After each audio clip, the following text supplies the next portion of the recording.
something, but I cannot move forward unless I have funding available or I can partner with somebody. In the Western world, what has happened is that professors are able to set up their own companies while continue teaching, and through that they are able to create commercial ventures out of that. Ultimately, it might be acquired by some large company also, but in the process, the innovation will continue happening. So we need to create enabling things that professors working in academia are able to move out and create their own companies while continuing working in the university, so that they can get their salary for their family thing, and then they can take it forward. So I think that industry academia collaboration, some thinking has to happen. National level, already some thinking already is happening on that, but at the last and the most important point, government has come out with a huge commitment to fund R&D. Almost 1 lakh crore rupees is going to be funded over next 3-5 years for research. Apart from that, there are several other schemes. How does Gujarat industry take maximum advantage of that, which has to happen? And I think some kind of more public awareness, Ficci and other organizations should do it to make them aware what is available.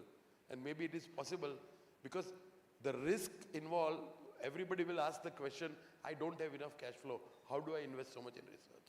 Because my margins are low.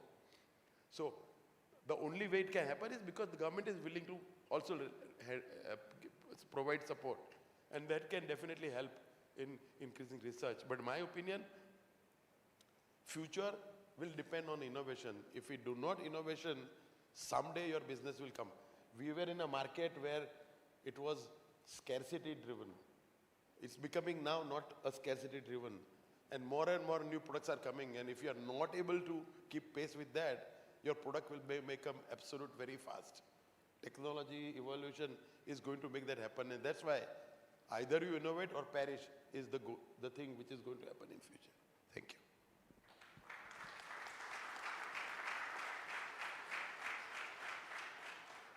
Thank you, Pankaj Bhai, for the in-depth answer.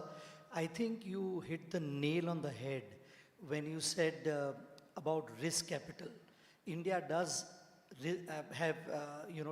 does not have enough risk capital, and without risk capital to do R&D and innovation becomes difficult. In that sense, Gujarat being a leader in India in terms of attracting risk capital, आपने भी जो बताया श्री हर्ष भाई during your initial thing, that welcoming investments in Gujarat in sunrise sectors is probably going to help bring more risk capital. As we get more risk capital, there will be more R&D happening, and very truly it is required for innovation. My next question, Anant, is for you. Through Ficci's theme of manufacturing excellence, how can we use AI and R&D to improve productivity? There are two ways to grow. One is through getting more investments. We talked about it, and we need it. But another way to grow is without investments, by improving productivity. So how can we improve productivity so that Gujarat industry becomes more competitive on the global scale? So one of the areas in Ficci that we are focusing on is, a lot of people perceive Ficci to be one which is an interface body between corporate and government. But we are doing a lot of work for industry by industry as well. So we believe that the ownership of a lot of the work on manufacturing excellence, quality, R&D, AI should be done by industry, and everything cannot be always dependent on government. Of course, government will create the frameworks, make life easy. So a few things that we are working on is, for example, on AI, digital, sustainability. We have created a group of about 30-40 companies that we call as lighthouses, that MSMEs, vendors, others can go and learn from. So there are already 20-30 companies that have seen this great success or fair success in some of these, and you can always go and learn. To give you an example on AI, I'd say in our own company, we found that this formula is fairly applicable. 90-10-5. we find that 90% companies are doing something or the other on AI. 10% have been able to really scale it up to any meaningful level, and 5% are seeing bottom line impact. So to that extent, you hear a lot of people doing AI, but actually benefits are not fully coming in. And even in our case, we found that we were doing a lot of activities on pricing, on marketing, but was it really returning enough benefit? But we kept trying doing things, and then a few things clicked. And to give you just two examples, we have in our factories in Gujarat, in Halol itself, one of our biggest machinery is a mixer. And these mixers are about 4 stories high. It's the most power guzzling equipment, and it's the highest cost equipment as well. And usually when you have to get a certain material out, you put in some material, there's a fixed time and mix that you use at a certain temperature, and the required material comes out. By using AI and machine learning, we were able to substantially optimize the viscosity and the compound material that was coming out. As a result, the usage of that machinery came down substantially. The power saving became much higher, and the savings came in about tens of crores of rupees. Second area we found big benefit was on sales enablement. So again, we are in the tire business, we sell tires, and we were finding that for a salesperson, he would have to collect a lot of data to sell tires. Okay, what is the target that he has? What is the target of a retailer or the dealer that is selling? There are certain schemes that are there. There are certain products that the customer wants to buy, maybe for sand application from Ahmedabad to Bombay, material has to go. So what is the kind of trucks that he uses? What is the weight? All of that. And then accordingly, he has to sell the tire. Now, all of that data we've been able to feed onto a data lake or a combination of data. And now, through Gen AI, he will say, I'm going to meet Bharat Tires in Anand for making this sale happen. What do I do? So they will say, okay, Bharat Tires uses it for this particular purpose. This is the comparative performance of your company versus others. These are the tires you sell, and this is how you make it happen. So through experimentation, we found sales enablement to be the other good story ourselves. Now, these are stories which we can spread amongst ourselves as members and increase the use of AI. Pankaj Bhai has already spoken about R&D, but same way for each and every one, same thing on quality. As Ficci, we are working on spreading it from members to our members. Thank you, Anand. I think, yeah.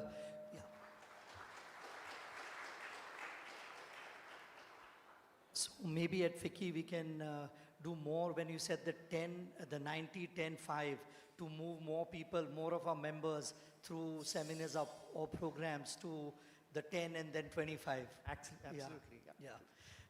Moving on to the next subject for the day, Gujarat's infrastructure and Ahmedabad's vision over the next 10 years. Shri Harshbhai, in Gujarat we have very strong infrastructure, particularly Ahmedabad ni baat kariye to Ahmedabad mein hamare paas Gift City hai, Dholera hai, Narendra Modi Stadium hai, और आपकी Gujarat government की एक बहुत ही strong 10-year vision है for sports entertainment and infrastructure development. तो इसके बारे में अपने बात करें, particularly in light with the Commonwealth games in 2030 and potentially Olympics का भी 2036 में हमारा चांस है कि आएगी. तो ये 10 का जो है 10 साल का, ये गुजरात और पर्टिकुलरली अहमदाबाद के लिए आप नहीं मानते कि एक probably the golden age of Ahmedabad and Gujarat ये ला सकती है? अहमदाबाद और गुजरात के लिए गोल्डन एज तो पिछले कई सालों से चालू ही है, लेकिन अगले 10 साल के लिए ये नए टॉपिक्स ऐड हो रहे हैं. तो मैं ये मान रहा हूँ कि खास तौर पे स्पोर्ट्स या फिर वेडिंग को लेके बात करूँ या फिर आपके कॉन्सर्ट्स को लेके, तो ये सभी चीज़ों के लिए इंफ्रास्ट्रक्चर सबसे इम्पोर्टेंट है. इंफ्रास्ट्रक्चर बनाना ये अपने आप में कोई बहुत बड़ी बात नहीं है. कोई भी देश के लिए अगर इंफ्रास्ट्रक्चर बनाना है तो एक बार के लिए कैपेक्स डाल लेंगे, लेकिन वो इंफ्रास्ट्रक्चर को मेंटेन करना और इंफ्रास्ट्रक्चर को सस्टेन करना, ये सबसे बड़ी चैलेंज है. तो इंफ्रास्ट्रक्चर तो हम बना ही रहे हैं, मोदी स्टेडियम हो या वीर सावरकर स्पोर्ट्स कॉम्प्लेक्स हो, हमारे पास आज भी इतनी व्यवस्था है जो कॉमनवेल्थ गेम्स को सीधे सीधा कंडक्ट कर पाए। लेकिन हम आने वाले दिनों में देश और एशिया के लिए ट्रेनिंग सेंटर से लेके स्पोर्ट्स साइंस को लेके अहमदाबाद को स्पोर्ट्स कैपिटल बनाने की दिशा में आगे बढ़ रहे हैं। तो खास तौर पे ये स्पोर्ट्स कैपिटल, स्पोर्ट्स साइंस और ये सभी चीज़ों को ऐड करके हम 3 साल के अंदर ये सभी इंफ्रास्ट्रक्चर खड़ा कर सकते हैं, लेकिन हम वो दिशा में आगे नहीं बढ़ना चाहते। हमने ये सभी प्लानिंग के साथ साथ सबसे पहले इसकी सस्टेनेबिलिटी पे काम किया है कि स्टेडियम्स ओलंपिक के लिए या फिर कॉमनवेल्थ के लिए अगर हम 7 से 8 स्टेडियम बनाएंगे तो 7-8 स्टेडियम आने वाले दिनों में अगर खाली रहेंगे तो वो खंडेर हो जाएंगे, और जो खास तौर पे हज़ारों करोड़ रुपए जो उसमें इन्वेस्ट होंगे वो हमारे एकदम ज़ीरो हो जाएंगे। तो हमने सबसे पहले क्या सोचा, तो सबसे पहले हमने उसके लिए कॉन्सर्ट्स इकोनॉमी को गुजरात में कैसे लाया जाए, उसके लिए हमने कई पिछले 2 साल के अंदर अगर आप स्पोर्ट्स इवेंट की बात करो तो भी काफ़ी इंटरनेशनल स्पोर्ट्स इवेंट कंडक्ट करने में हमें सफलता प्राप्त हुई है। कॉन्सर्ट्स भी काफ़ी किए, कोल्ड प्ले जितने successful concerts, Coldplay organizing team है वो और उनकी टीम का ये मानना है कि इतना सपोर्ट और इतनी मतलब रेड कारपेट हमें दुनिया में कहीं पे नहीं मिला है जितने सपोर्ट हमें गुजरात में मिला है। तो ये सभी चीज़ कोई भी इकोसिस्टम खड़ी करनी है तो उसके लिए आपको वो एटमॉस्फेयर देना पड़ता है। तो उसके लिए गुजरात गवर्नमेंट हमेशा ये ऑर्गेनाइजर्स के साथ बैठ के पूरा प्लानिंग करती है, और वो प्लानिंग करने के बाद उनको अच्छी तरह से कैसे उनकी पूरी टीम को यहाँ पे व्यवस्थाएं प्राप्त हो उसके लिए मेहनत करते हैं। मैं आपको एक छोटा सा उदाहरण दूंगा। हमारे जो कॉमनवेल्थ के लिए जो स्टेडियम्स बन रहे हैं, ओलंपिक के प्लानिंग के लिए जो चीज़ें हम बना रहे हैं, तो हमने उसको केवल गेम को अहमदाबाद में लाने के लिए नहीं बनाया है। हमने कई ऐसी गेम्स जो पुलिस ट्रेनिंग सेंटर पे हम उसके स्टेडियम्स बना रहे हैं, जिसके कारण वो स्टेडियम्स में आने वाले दिनों में हर साल गुजरात में 10 से 15 हज़ार जितने पुलिस पर्सनल की भर्ती होती है। तो जैसे ही उनकी भर्ती होती है उसके बाद उनकी 1-1.5 साल ट्रेनिंग होती है। तो जैसे फायरिंग रेंज है, एथलीट्स के लिए जो व्यवस्था है, वो 15,000 मेरे ये कांस्टेबल्स, पीएसआई और पीआई की ट्रेनिंग के लिए मुझे उनकी इंफ्रास्ट्रक्चर की ज़रूरत पड़ती ही है। तो वो व्यवस्था हमने कराई पुलिस ट्रेनिंग सेंटर के पास की गई।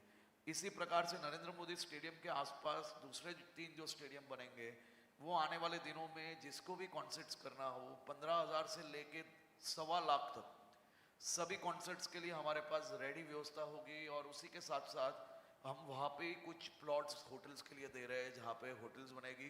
तो आने वाले दिनों में कॉन्सर्ट्स के साथ साथ एक्सपो के भी लिए हम लोग नए अपॉर्चुनिटीज़ वहाँ पे डेवलप कर रहे हैं, क्योंकि कोई भी स्टेडियम हम बनाते हैं तो वो 365 दिन में अगर 100 दिन वो स्टेडियम को हम अगर यूटिलाइज नहीं करेंगे तो वो सस्टेनेबल नहीं रह पाएगा। तो हमारे इंफ्रास्ट्रक्चर के प्लानिंग के साथ साथ हम लोग सस्टेनेबिलिटी की प्लानिंग उसी के साथ आगे बढ़ा रहे हैं। मैं ये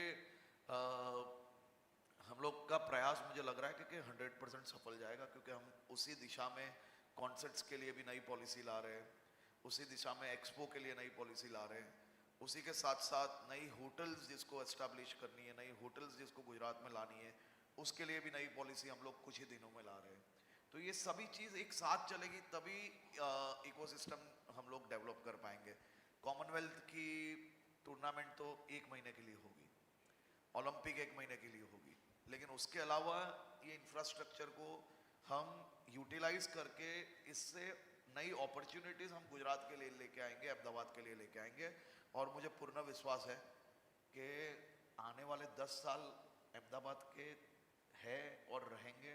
ये केवल ये कॉमनवेल्थ और ओलंपिक को लेके नहीं है, गिफ्ट सिटी को भी आप देखिए जिस प्रकार से गिफ्ट सिटी ग्रो हो रही है पिछले 3 सालों में, जो नए इन्वेस्टमेंट्स आए हैं। मैं आपको बता रहा हूँ आने वाले 3 साल में जितनी बिल्डिंग्स आप आज गिफ्ट सिटी में देख रहे हो उससे डबल बिल्डिंग्स आपको गिफ्ट सिटी में मिलेगी। गिफ्ट सिटी में देश के 100 टॉप रेस्टोरेंट्स को लाने के लिए मैं खुद कम से कम 5 बार मैंने डायरेक्ट F&B के जो ओनर्स है देश भर के उसके साथ हम लोग बैठ रहे हैं। तो ऐसा नहीं है कि खाली इमारत खड़ी कर रहे हैं, हम लोग इमारत खड़ी करने के बाद उसके अंदर जान भरने का भी काम हम लोग गवर्नमेंट के तौर से कर रहे हैं। और अहमदाबाद केवल ओलंपिक कॉमनवेल्थ के साथ साथ ये बहुत ही बड़ा बिजनेस हब बनने वाला है। अभी अभी है ही, और उससे भी ज़्यादा आने वाले दिनों में अपॉर्चुनिटीज़ अहमदाबाद के पास आने वाली है। आज भी आप देखिए तो अहमदाबाद, जो अहमदाबाद आप देख रहे थे पहले एसजी हाईवे से इस साइड देख रहे थे, उतना अहमदाबाद आपको भोपाल और सानंद तक अब मिलेगा। तो अहमदाबाद का ग्रोथ बहुत ही तेज़ी से हो रहा है और ये और भी तेज़ी से आगे बढ़ने वाला है। यहाँ कितने लोग बॉम्बे से आए हुए हैं,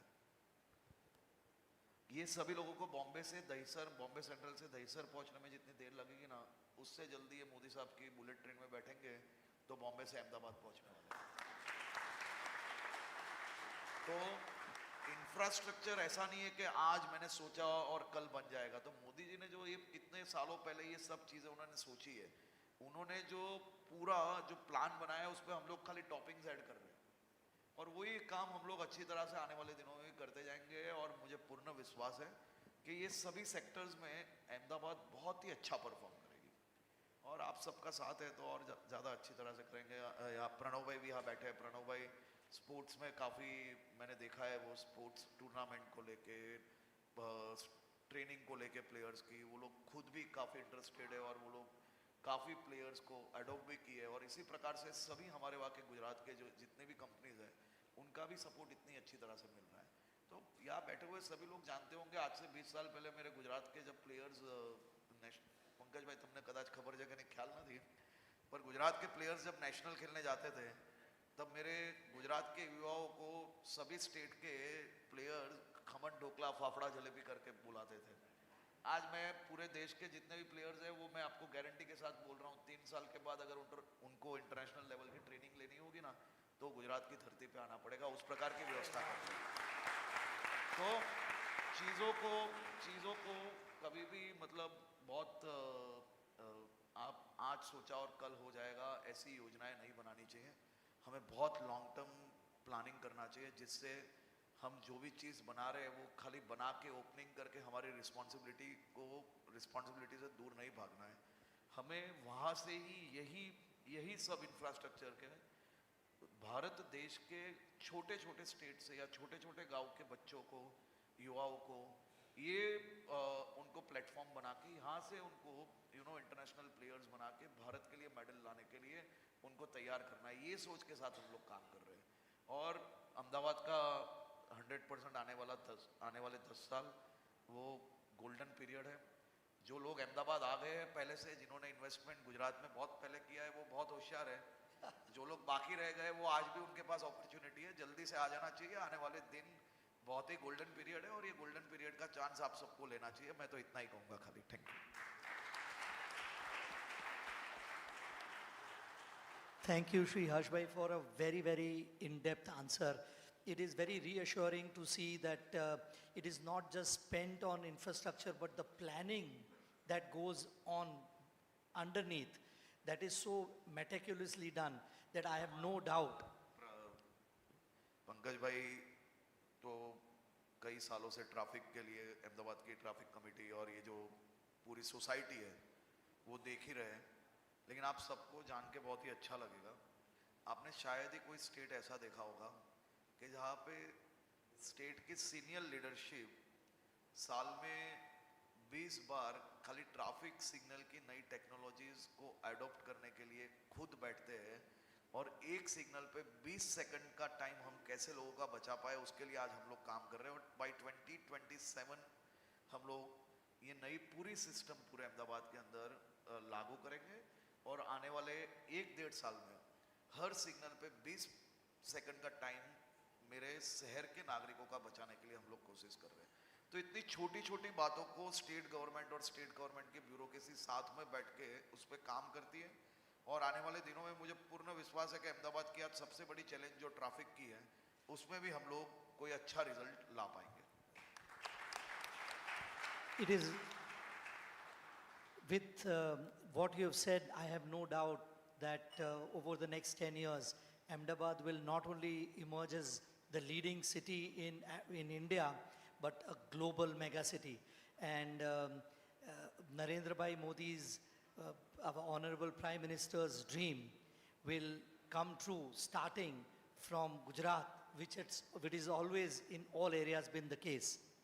My next question, Pranav, is for you. Adani Group and infrastructure go hand in hand. Adani Group leads the way pan-India when it comes to infrastructure, whether it's ports, airports, power, logistics, or green energy. Please share your 10-year vision of the Adani Group and how it aligns with Gujarat's growth, as our Honorable Deputy CM Saab has already articulated. Thank you, Gokul. Firstly, I'd like to congratulate the leadership of Honorable Deputy CM, the vision the Gujarat state government has.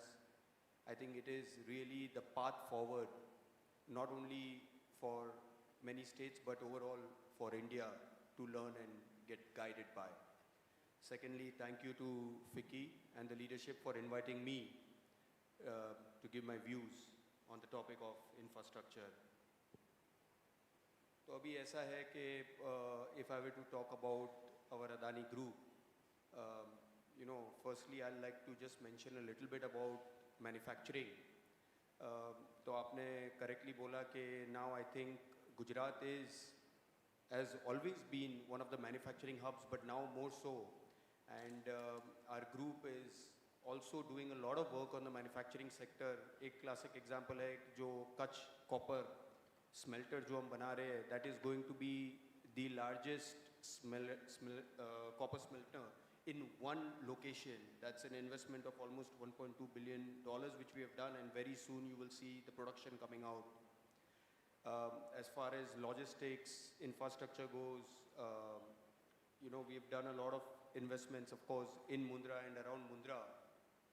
But in Vilochan Nagar, we are also looking at a very large logistic hub, which will be a multimodal logistic hub, having not only roads, railways, metros, everything getting connected. As far as the infrastructure on energy transition goes, you'll be very happy to hear that Khavda jo hai at the border of India and Pakistan, there we are building 30 gigawatts, and as we speak 9 gigawatts is already production has started for renewable energy. There largely we are building solar and wind. Total jab Khavda production mein aayega, so that is going to be almost 5 times the size of metropolitan Paris. That is how large the division and the production is going to be, and I can tell you that it is going to be the single largest production of energy hub globally anywhere. So, and thank you, and this is all possible because of the support and the vision that the state government has provided to us. अब अगर sports की बात करें, जैसे deputy CM sir ने बोला, तो मुझे याद है कि 1 साल पहले उन्होंने विजन दिया था कि ये जो उन्होंने अभी बताया कि अपने क्या कर रहे हैं और स्टेट के लिए क्या करना चाहिए, इनके माइंड में तो सब पहले क्लियरली था कि कॉमनवेल्थ आना है और आगे क्या क्या है उनके माइंड में ऑलरेडी है, but thankfully he did guide us और हमको पुश किया. And you will be happy to hear कि शांतिग्राम जो हमारा टाउनशिप है 600 एकड़ का, वहाँ पर विथ हिज विजन हम लोग ने प्लान किया है कि हम वहाँ पूरा एक स्पोर्ट्स सेंटर प्लस एक अरीना बनाने वाले हैं over 30 acres. And like he rightly said कि this is not going to be just एक स्पोर्ट्स सेंटर, लेकिन ये हाई परफॉर्मेंस सेंटर होने वाला है, रिहैब सेंटर होने वाला है. बिकॉज आज की तारीख में a lot of our sportsman, and like he rightly said, we are blessed that we've been able to support a lot of aspiring Olympic and sports athletes, largely from Gujarat and from all over India. And उसके अंदर हमने एक चीज़ देखा है कि आज अपने पास high performance centers नहीं है. We have good sports centers, Sports Authority of India and many other centers, but जो high performance centers के लिए उनको out of India जाना पड़े, we felt why can't we have it in India? So with that in mind, we are building a whole new sports center and of course a performance arena center also. But I would like to say that all of this vision and all of this planning can happen, but at the same time you need enough infrastructure, things like hotels. Aaj ki tarikh mein bhi we need lot many more hotels, we need lot many more convention centers.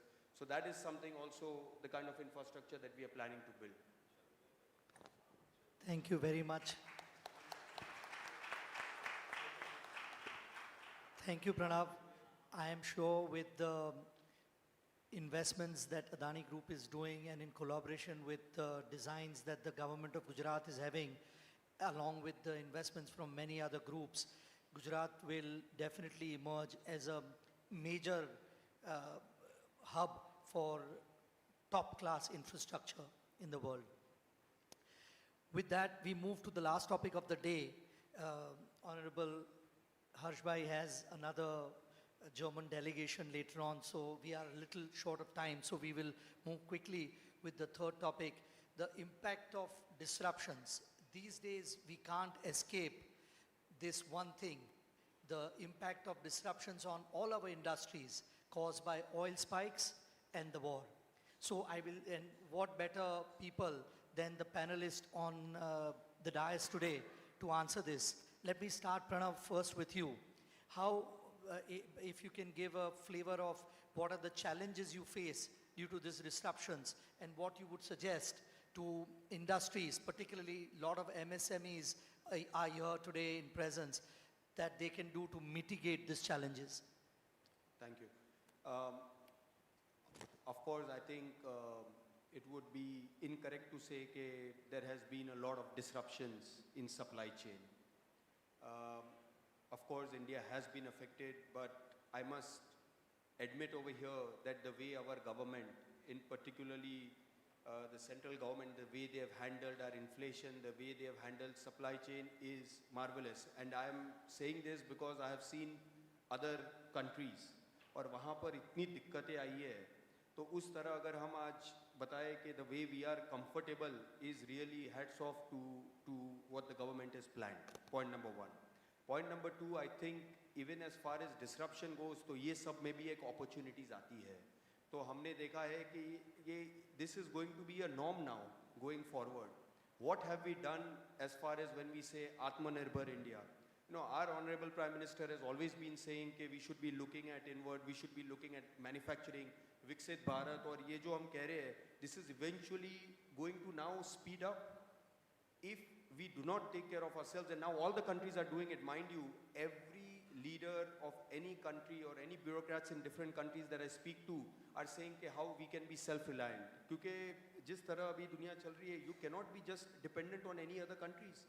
So I think it is good that we have been already started doing this, what we are talking about, self-reliant India, Viksit Bharat, and we are already on that road. I think the biggest advantage that India has is this 1.3 billion people, and per capita consumption is going to be so high. So if we are looking at just India as a market itself is so large, and then comes factory to the world. But I think first just looking internally, I think we have a lot of opportunities. Thank you, Pranav. I love what you said about disruptions being an opportunity, actually. It is, I think, we should all treat it as one. Pankaj bhai, apna views. So I think Pranav has said a lot. Basically, disruptions have become a life.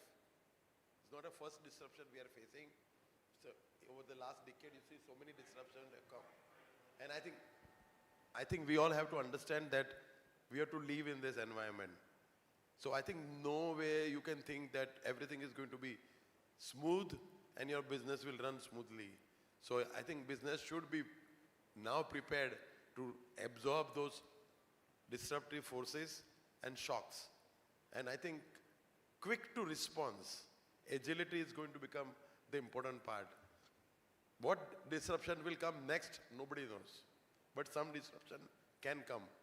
The biggest disruption, this oil disruption is a temporary phenomena because the moment the war goes away, things will become normal. But the biggest disruption we are all going to face is in technology and AI. And I think if we are not prepared to adopt that, we will have problems. So I think that is going to be the biggest disruption. And I think that's where we all have to be prepared, to be ready to face this. And that's why you must start investing in AI now, in a small way, to understand and be prepared for any kind of technological challenges which will come in future. Thank you, Pankaj bhai. I'm sure AI is much bigger a challenge and more permanent than any war or oil. Yeah. Anant, your views on? No, I second the views of Pranav and Pankaj Bhai. I must add, on the government part, we have been interfacing as Ficci with government, and we had a meeting a few days ago on the war and its impact, and we said, okay, we'll prepare a note. Government said, we don't want a note, we want a daily WhatsApp of what is happening so that we can take quick action, and you tell us on live basis what is the challenges for industry, and we will resolve. So that is the speed at which the government is working. I think we too now have to work in a similar way with the impact of particularly the war. We are finding 4 key areas of impact. One is on energy, second is raw material and supply chain, third is substantial cost increases, and the fourth is the outcome on demand that will come about as a result of overall pricing change. Just the way the government is working live and fast, we are also thinking of working in the form of war rooms in a way. So how do we've created internally teams of 3, which is the CEO, CHRO, and the Chief Supply Chain / Manufacturing Officer. Instead of having monthly review meetings, they are meeting once in alternate days, quickly seeing, okay, what is happening? Are there any second order effects of raw material price? Say, for example, some small packaging material, is that falling short? And therefore, factory may shut down or you may not supply. Do we need to do something on the finance side, conserve capex, conserve opex temporarily for some period of time, do some forex hedging? Those kind of risks have to be managed on a very live, here and now basis. And the second area of focus we are working on is actually building inefficiencies. So when we are looking at boilers, maybe you want to have a single fuel boiler, maybe more economical, but multi-fuel boiler will make sure that you can rely on multiple forms of energy at different points of time. Maybe buying from one source of raw material is cheaper, but you may want to build 2 or 3 sources because what if something happens? So these inefficiencies, or what we call as also resilience, now needs to be built into our system for the long term. Thank you. I think with disruptions, the way our Honorable Prime Minister Shri Narendra Bhai has handled India's image globally is commendable.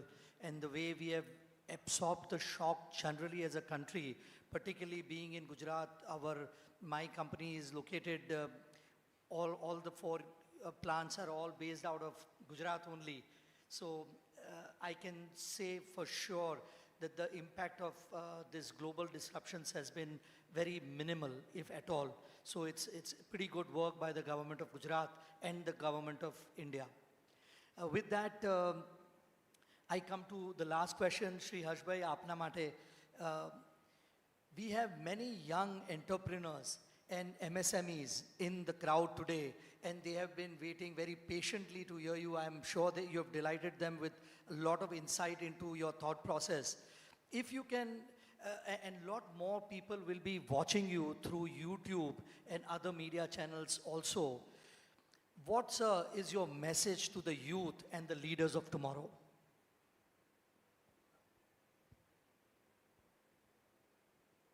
मैं मेरे सभी युवा साथियों से खाली इतना ही कहना चाहूँगा कि ये एकदम सही टाइम है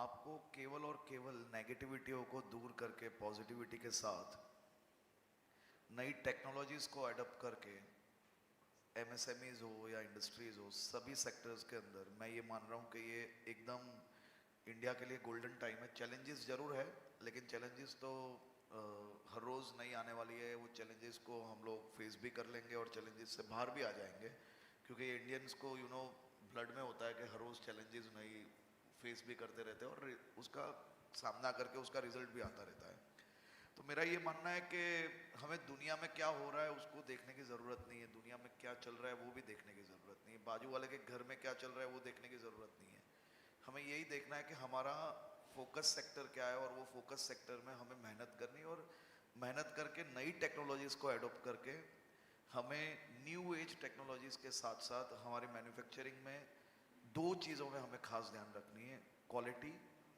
और इंटरनेशनल लेवल की प्रोडक्ट्स और ये प्रोडक्ट्स तभी आगे बढ़ पाएगी जब आपकी क्वालिटी अच्छी होगी तो क्वालिटी में ध्यान देना है और सब चीज़ें जो सरकार को करना है वो हम पे छोड़िए। आप हर रोज़ इतना स्ट्रेस मत लीजिए, आप खाली आपके ध्यान में काम में ध्यान रखें। कभी कभी होता क्या है कि हम हमारा काम छोड़ के बहुत ही ज़्यादा मार्गदर्शन में यानी हर रोज़ सलाह देने में इतने व्यस्त हो जाते हैं क्योंकि सुबह से शाम जो हमें काम देखना होता है वो रह जाता है और हम गवर्नमेंट को सलाह देने में व्यस्त हो जाते हैं। तो मेरा ये मानना है हमें हमारे सजेशंस दे लेने चाहिए और दूसरा थोड़ा हम पे छोड़ लीजिए और आपकी जो समस्या है उसका निराकरण हम लोग लाएंगे। Thank you.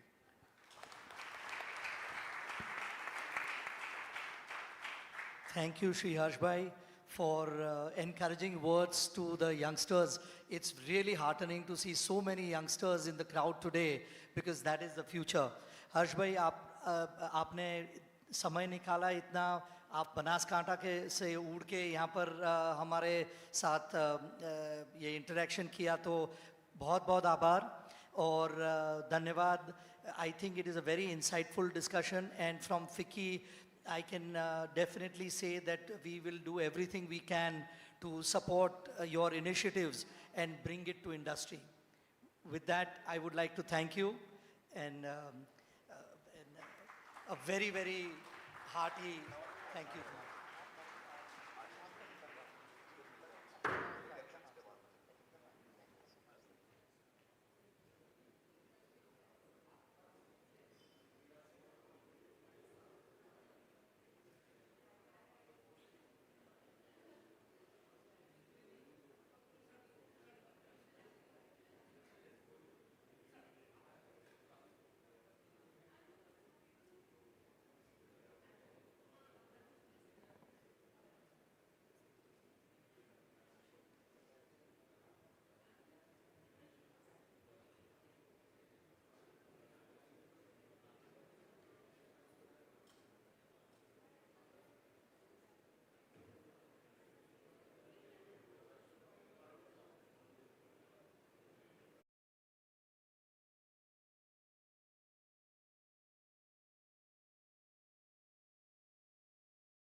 Introducing Motorola Edge 70 Pro. Seize the night. Hello, Moto.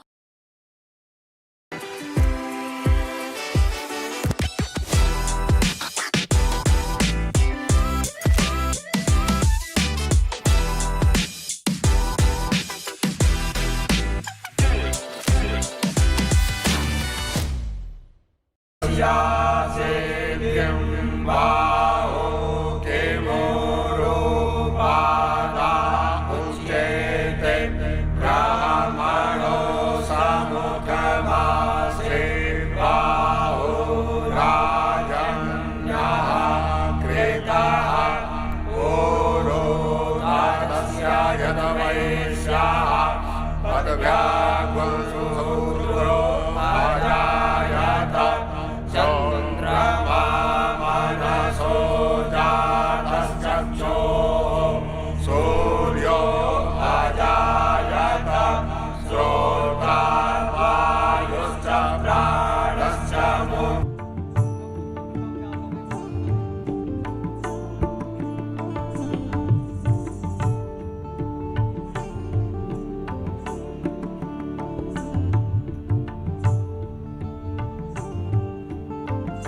तीर्थास्पदं शिवविरञ्चनुतं शरण्यम्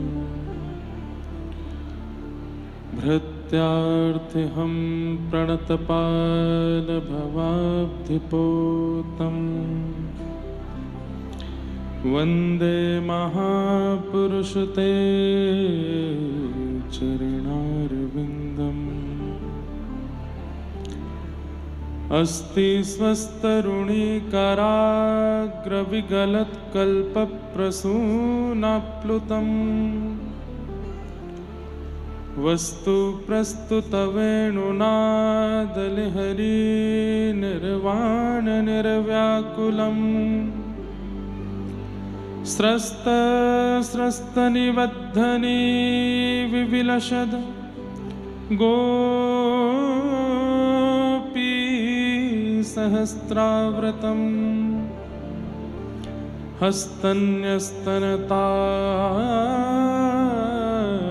हस्तन्यस्तनतापवर्गमखिलो दारं किशोराकृतिः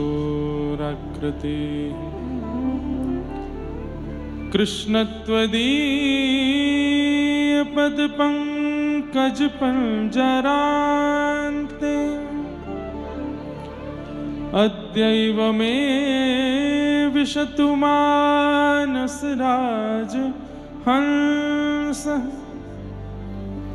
प्राणप्रयाणसमये कफवातपेत्तैः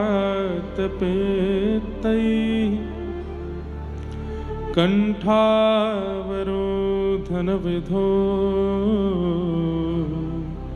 स्मरणं कुतस्ते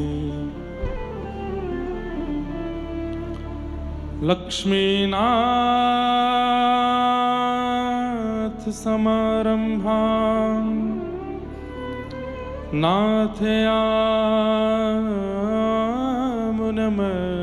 नाथयामुनमध्यमाम् अस्मदाचार्यपर्यन्तां वन्दे गुरुपरम्पराम् जय जय श्री राधारमण जय जय नवल किशोर जय गोपी चित चोर प्रभु जय जय माखन चोर राधे गोविंद भजो राधे गोविंदा राधे